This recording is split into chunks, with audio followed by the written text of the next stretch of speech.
All right. Thank you, everybody, for attending our tech chat here. Today, we're going to be talking about title asset management. To do a quick intro, my name is Rebecca Twardy, and I'm a strategic account director with MediaGenix.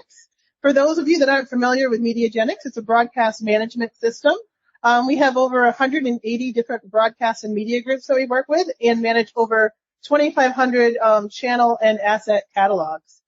Today, we're going to be delving into some of the challenges with title management, particularly upstream with content production. And with that, I will hand it over to Matt to introduce himself.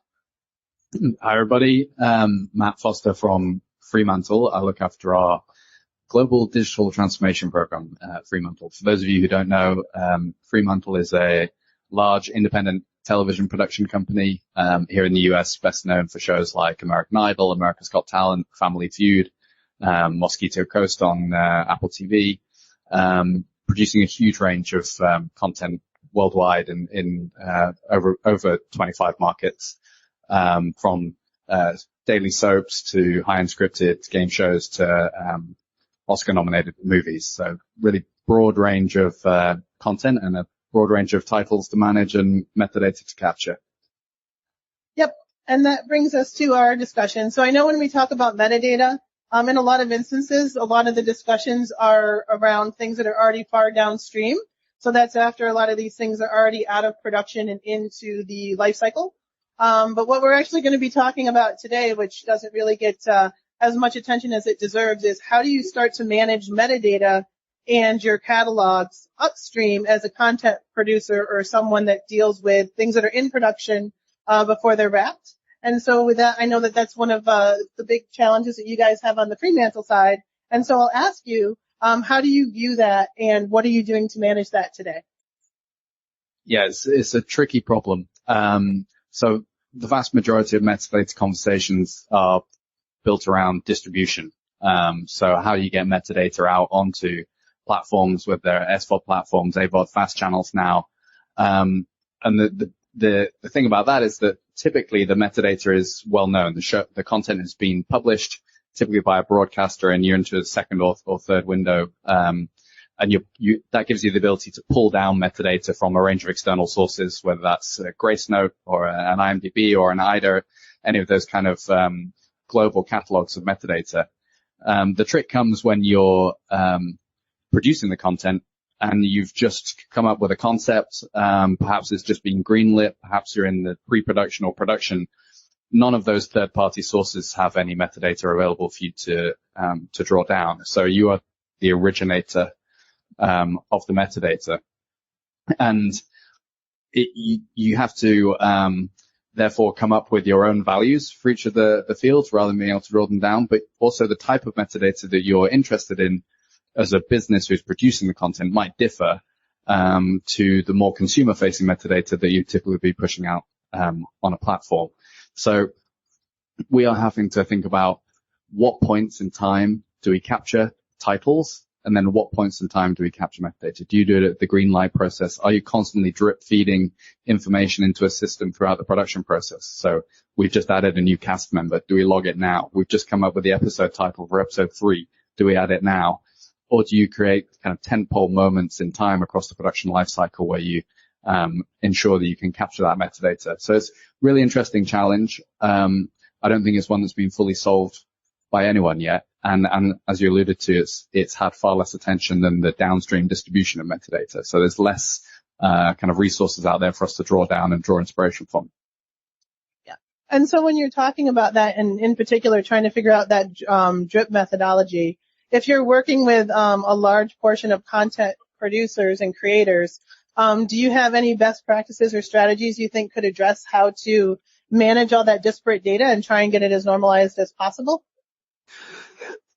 So I think the key principle is going to the source, and the source tends to be the production teams for us. And Fremantle is a group company. We have 38 production companies underneath the Fremantle label in about 25 markets.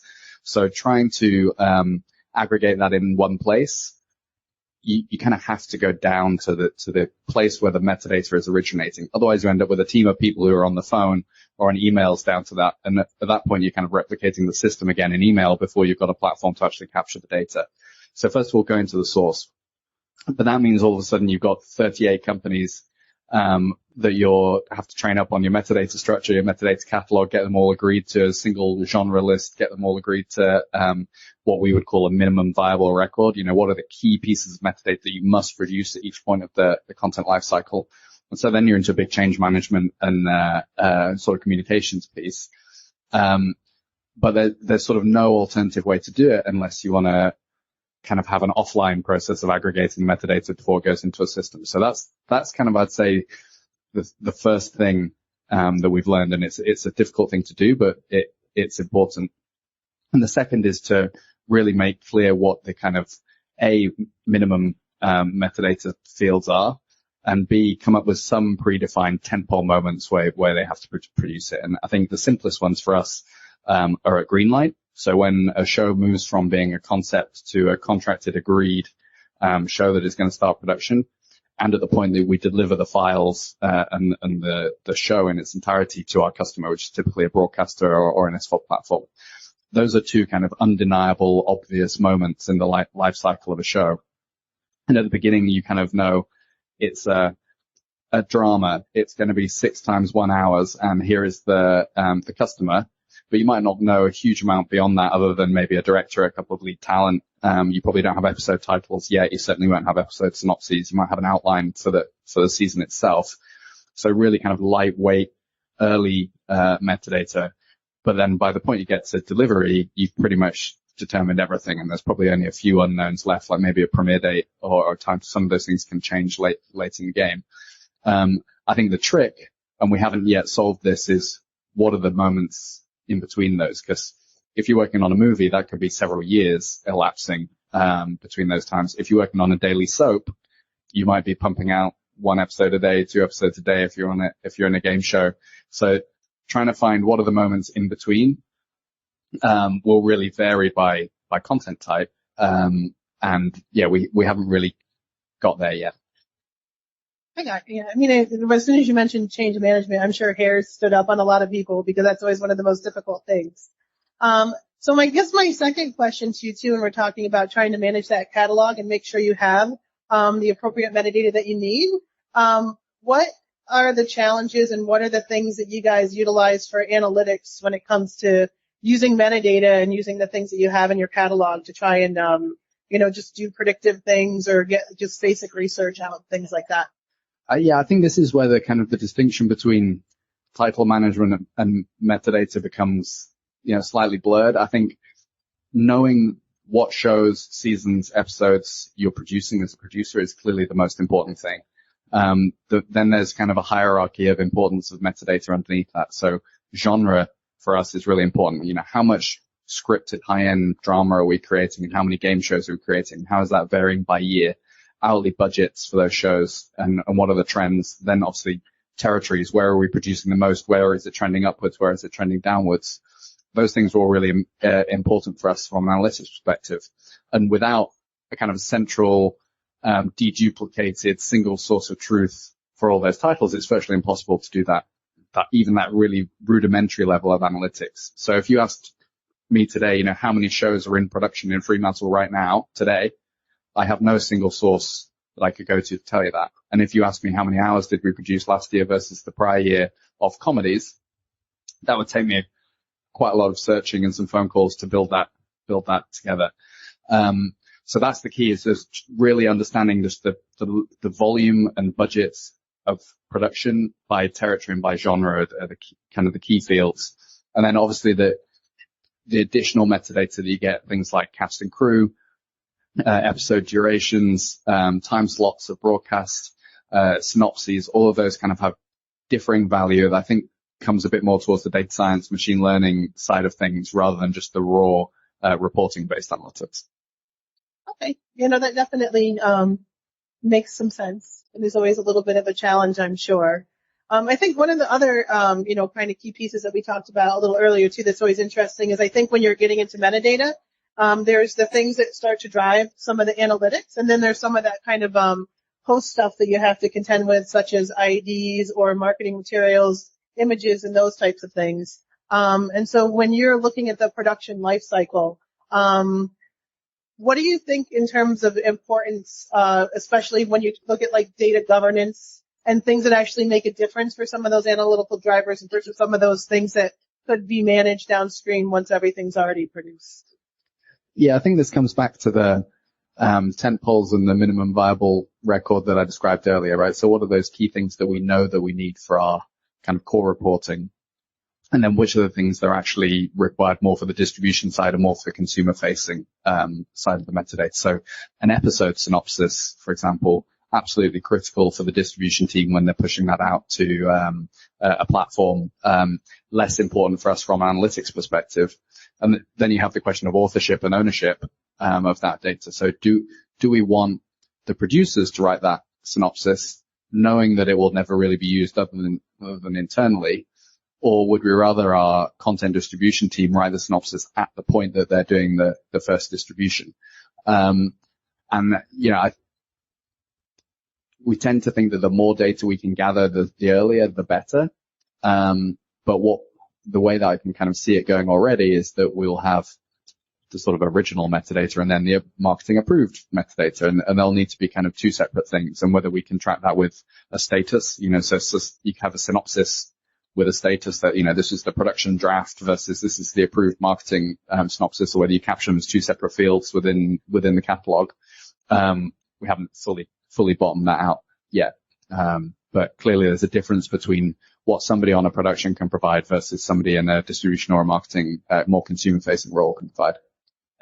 Yeah, and I think that definitely plays into workflow and resource management too. So part of the reasons I brought that up is I think it's like really good for you to highlight that there are certain things that are worth investing in a little bit earlier and a little more upstream as a content producer. And then there's things that you think might have a bigger effect, but actually don't really lend itself to analytics or some of the end results that you're looking for. So. Yeah, and I think, again, we are trying to aggregate data from a fairly disparate group, you know, so we're like other large producers. If you look at Banijay Studios or you know, Fremantle's or, you know, what was the Endemol Shine, back in the day, we're all operating these really fragmented models where you're trying to pull up data from so many different sources. If you're a smaller or a more consolidated company, some of these challenges go away because you can have one metadata team with access to everything. They know everything at the moment that the shows are created. And so trying to aggregate that data from so many sources adds a whole level of workflow challenge that doesn't otherwise exist. And that's where you really have to be particular about what are you asking people to do, because this is in addition to their day jobs. They're probably already recording some metadata somewhere, but it's going in a Google Sheet or an email, or it's going in a PowerPoint presentation that they do once a week to kind of update everybody on their slate. But we're trying to move them over onto a more standardized way of thinking and working. But it's a challenge. You know, people don't like change. Yeah. And it's change. Right back to change management. So, and then in case anybody's wondering if I just can't stay away from Facebook and really have some notes, I'm just doing a time check. So it looks like we have 2 minutes left. So I just wanted to see if anybody had any questions that we could address or answer. For those watching on the video, there's about 5,000 people in the audience. Yes. So there's not one question. Oh, we do have a question.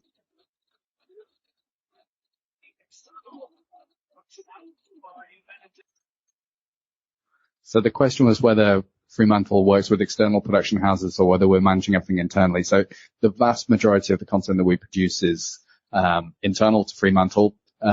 We do on our distribution side acquire content from third parties on occasion. So Jamie Oliver, the chef, is a big partner of ours. We don't produce the Jamie Oliver shows, but we are responsible for all international distribution of that content outside the UK.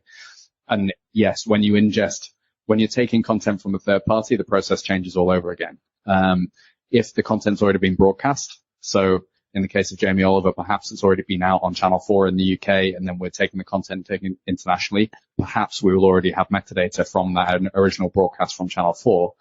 But in many cases, we're sort of day and date releasing in international territories as well. So it's going out at the same time, and therefore that metadata may not have been created yet. So then we're having to work with a third party to originate that data in the same way.